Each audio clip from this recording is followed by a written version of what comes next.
Welcome to Terry Faust Quilts. Got a package in the mail. Would you like to open it with me? Let's see what's inside and talk about longarm quilting.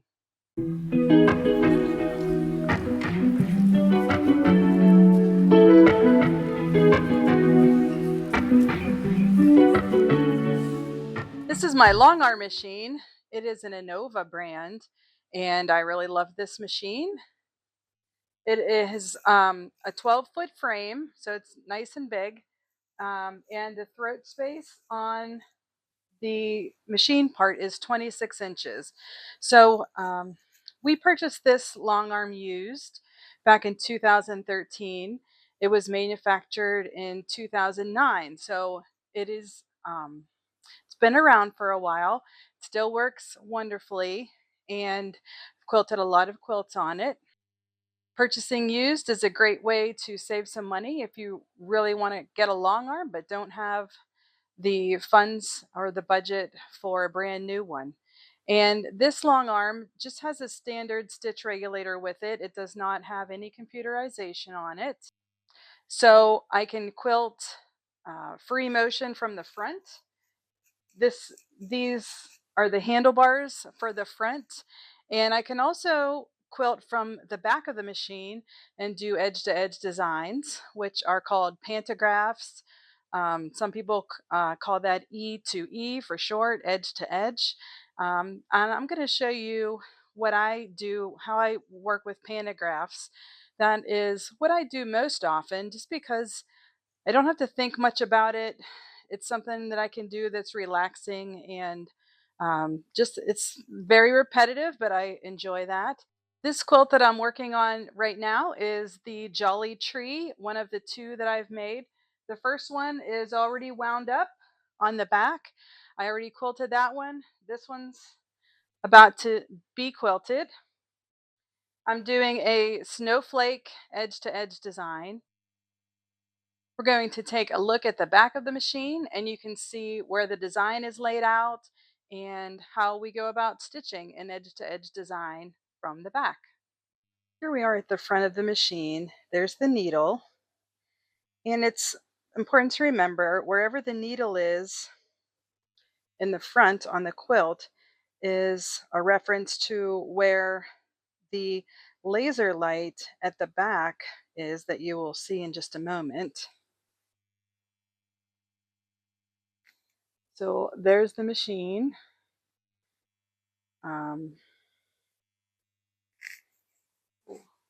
Walk around here.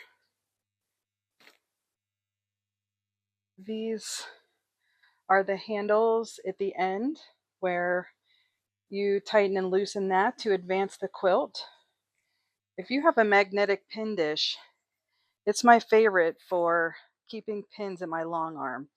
There are different ways to attach your quilt to the leaders of the long arm, and I pin. That's what I do. So there's a long table at the back of the machine. These are the handlebars in the back, which is what I use to control the machine. There's the spool of thread that I'm going to use. And I tape down the design. The design comes in a roll of paper, which can be used over and over again. I use frog tape. You can use a painter's tape that comes off easily without damaging the paper. This pattern that I'm doing is called Snazzy Snowflake. And you can see the laser light is coming down from the machine right there. There's the laser light pointing down at the design. And again, that's the reference to where my needle is up on the quilt, right at the edge. It's ready to go. And what I do is turn the machine on and I follow the solid black line on the paper with that laser light. It takes some practice, it takes some getting used to. The dotted or dashed lines there are reference lines for advancing the quilt and knowing where to line up the next row. So that's what it looks like from the back. This isn't very good lighting for recording. There's a shadow there, but I use these clear plastic strips. They're just from like office supplies, like a kind of see-through divider page in a binder maybe. And I place those at the left and right sides of the quilt so I know where I'm kind of starting and stopping as I'm sewing. So what I'm going to do is turn on the machine, and as it'll be stitching, and I will follow those black lines for sewing, and that is how what I use for a reference on the front of the quilt.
There's the finished row. You can see where I stitch over the edge of the quilt just a little bit, and then that gets trimmed off after the quilt's finished. Look at that pretty snowflake.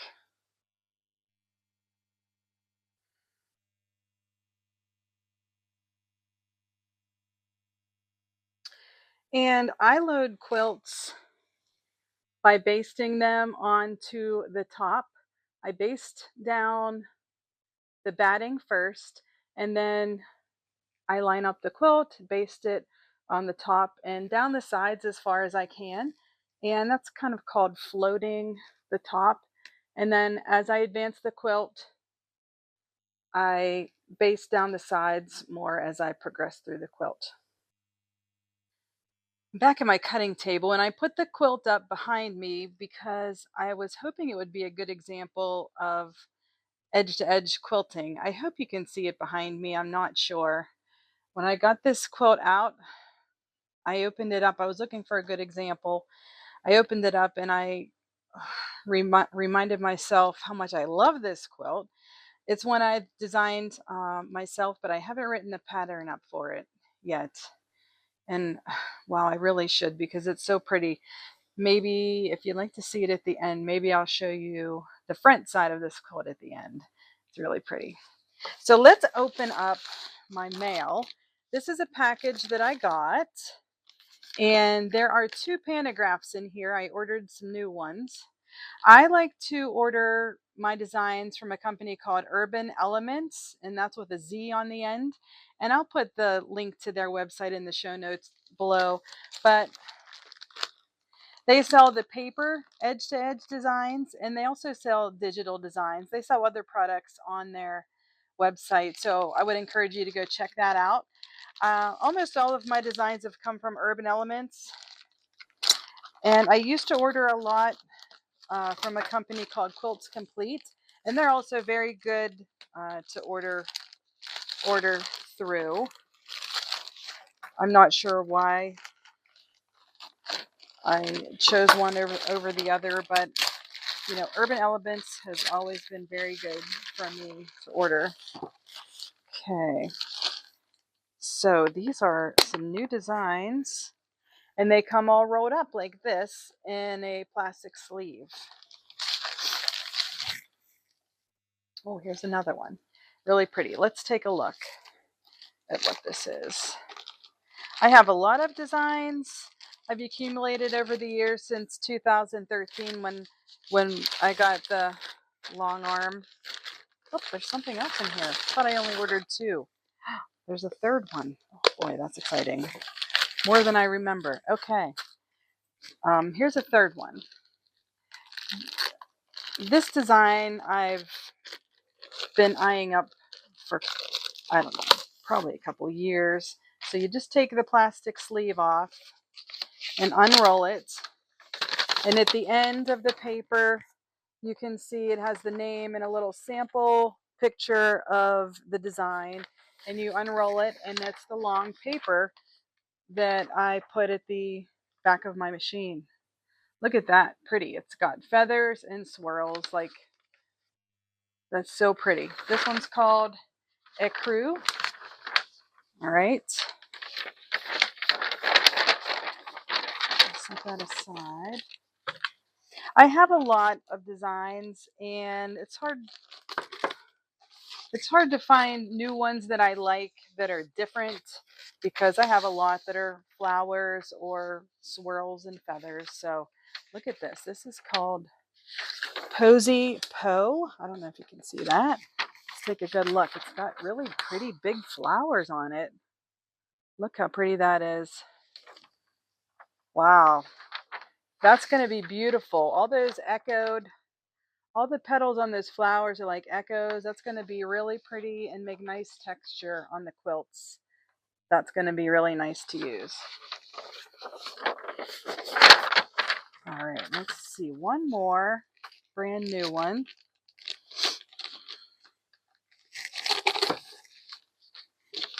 This is so exciting. Okay, this is called Christie's Hypnosis. So I wanted to get a few more that are like kind of more of a texture and not necessarily an object or a feather or a swirl. I have a lot of feathers and swirls. I have some birds. I have a lot of flowers and leaves. And look at that. That is going to be really cool on a quilt. Look how pretty that is. That's going to make some great texture on the quilt. So, wow. That's going to be so much fun to quilt. And I don't necessarily need more designs, but sometimes it's just motivating. It's fun to get a new design. These I got on sale. They were running a sale, and I don't remember what it was, probably like 20% off, but they're usually around $15 or $16 each. And I'm going to share with you how I like to store, and how I like to make a copy of these on the just the front with the name and the design, and then a bit of the back to show the scale of the pattern. When I was long arm quilting for other people, I would go meet them at a local quilt shop. Sometimes I met people in McDonald's, anywhere that was convenient, sometimes at church. But I would take my threads in a box with me so that we could choose thread colors that the client wanted. And I also have a book, which I would put a copy. See, I have a copy of all my designs in here, just so that they can take a look at the design, and then on the back get an idea of the scale of the pattern that they could choose for their quilt. So I would put all my designs in there. The quilt behind me has one, this is the page, it's called Rhythm. So there's the front page where I just copy the name, and it usually has a designer. This is Urban Elements barcode for this. And then, like I said, I just put a little bit. I'm not photocopying this and giving it to anyone, or sharing designs with anyone. It's just so that people can get an idea of the size of the actual design and how it might look on their quilt.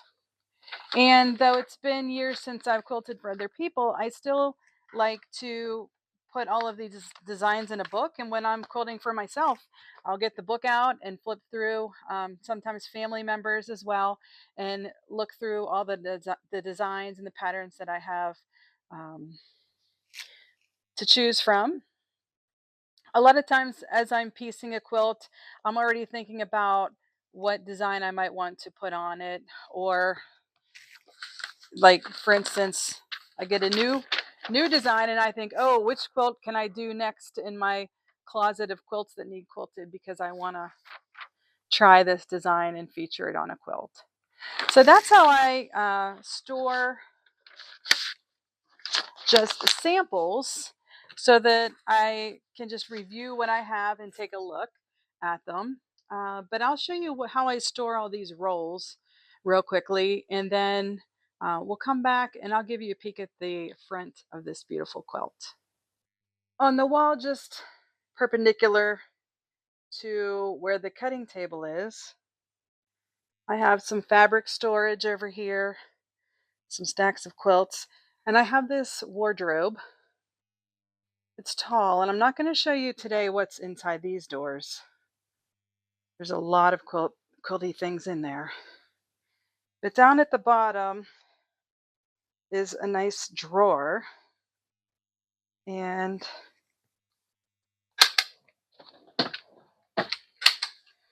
I open up that bottom drawer, you can see this is where I store all of the paper pantographs all rolled up.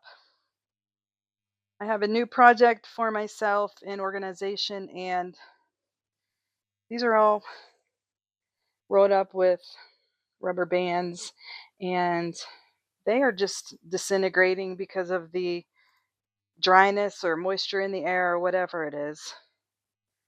And so I'm going to go through and take out the ones I don't use or don't like, and secure them a different way. So I have a big drawer where they live, and so I choose from my book what I want to do, and then I come dig through this drawer and find it. I'm going to interrupt this video on long arm quilting to give you a little show and tell of what I'm piecing this week. Check out this block. It's the Ohio Star block, and I'm making my sample for a class I'm teaching. It's going to be coming up on April 26th in Evans City, Pennsylvania. It's a Saturday. We're going to learn how to sew the block. One option is a quilt made of these blocks. Another option for the class is a table runner. This is a table runner I made with the charm pack. It's 3 Ohio Star blocks put together. And there's also an option you could make that is a 2-color version. And that's my 2-color version, that after the Jolly Trees are done on the long arm, these have to get on the long arm. They're my class samples. And if you'd like to join us, you're very welcome to join us. I'll have the information down below in the show notes. Isn't this quilt pretty? Do you think I should write the pattern up? Maybe someone else would like to make it too. Leave me a comment below. Let me know what you think. Or if you have any questions about long arming, I'd be glad to answer them if I can, if you're curious about that. Thanks for watching today. Next video we'll be back to piecing and sewing up something pretty. So I appreciate you taking the time to watch. Please subscribe, please like, share with your friends, and I'll see you next time.